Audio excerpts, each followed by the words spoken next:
Hi friends, ಎಲ್ರಿಗೂ ನಮಸ್ಕಾರ. ಇವತ್ತು ನಾನು ಮಿರ್ಚಿ ಬಜ್ಜಿ ಮಾಡೋ ತೋರಿಸ್ಕೊಡ್ತೀನಿ. ಸೊ ಮೆಣಸಿನ್ಕಾಯಲ್ಲಿರುವಂಥ ಒಳಗಡೆ ಬೀಜ ತುಂಬ ಖಾರ ಇರುತ್ತೆ, ತೆಗೆದಿಟ್ಕೊಂಡಿದ್ದೀನಿ. ಸೊ ಈಗ ಒಗ್ಗರಣೆ ಮಾಡ್ಕೊಳ್ಳುವ ಈರುಳ್ಳಿ, ಕರಿಬೇವು, ಕೊತ್ತಂಬರಿ ಎಲ್ಲ ಸಹ ತಗೊಂಡಿದ್ದೀನಿ.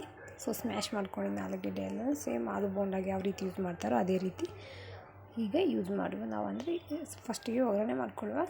ಎಣ್ಣೆ, ಸಾಸಿವೆ, ಜೀರಿಗೆ ಎಲ್ಲನೂ ಹಾಕ್ಕೊಂಡು ಚೆನ್ನಾಗಿ ಫ್ರೈ ಮಾಡ್ಕೊಳ್ಳುವ. ಈರುಳ್ಳಿ, ಕೊತ್ತಂಬರಿ, ಕರಿಬೇವೆಲ್ಲನೂ. ಸೊ ರುಚಿಗೆ ತಕ್ಕಷ್ಟು ಉಪ್ಪು ಎಲ್ಲನೂ ಯೂಸ್ ಮಾಡಿಕೊಂಡು ಸೊ ಎಲ್ಲ ಚೆನ್ನಾಗಿ ಬೆಂದಾದ ತಕ್ಷಣ ಇದನ್ನ ಆಲೂಗಡ್ಡೆಯನ್ನು ಹಾಕಿ ಚೆನ್ನಾಗಿ ಸ್ಮ್ಯಾಶ್ ಮಾಡ್ಕೊಳ್ಳುವ. ಇದಾದ ನಂತರ ಬಜ್ಜಿಗೆ ತುಂಬಿ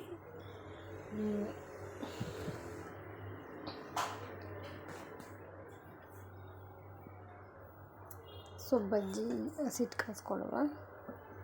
ಸೊ ಮಾಮೂಲಿ ಬೋಂಡಾಗೆ ಕಲಿಸ್ಕೊತಾರೆ ಹಾಗೆ ಹಸಿಟ್ಟು, ಅಕ್ಕಿ ಹಸಿಟ್ಟು, ಮೈದಾ ಹಿಟ್ಟು ಮತ್ತು ಸೋಡಾ ಎಲ್ಲವನ್ನು ಹಾಕಿ ಖಾರ ರುಚಿಗೆ ತಕ್ಕಷ್ಟು ನೋಡ್ಕೊಂಡು ಹಾಕ್ಕೊಳ್ಳಿ. ಖಾರ ಕಮ್ಮಿ ಇದ್ರೂ ಬೆಸ್ಟ್, ಯಾಕೆಂದರೆ ಮೆಣಸಿನ್ಕಾಯಿ ಆಲ್ರೆಡಿ ಖಾರ ಇರುತ್ತೆ, ಮಕ್ಕಳಿಗೆಲ್ಲ ಇಷ್ಟ ಆಗುತ್ತೆ ಮನೇಲಿ ಎಲ್ರಿಗೂ ಕೂಡ.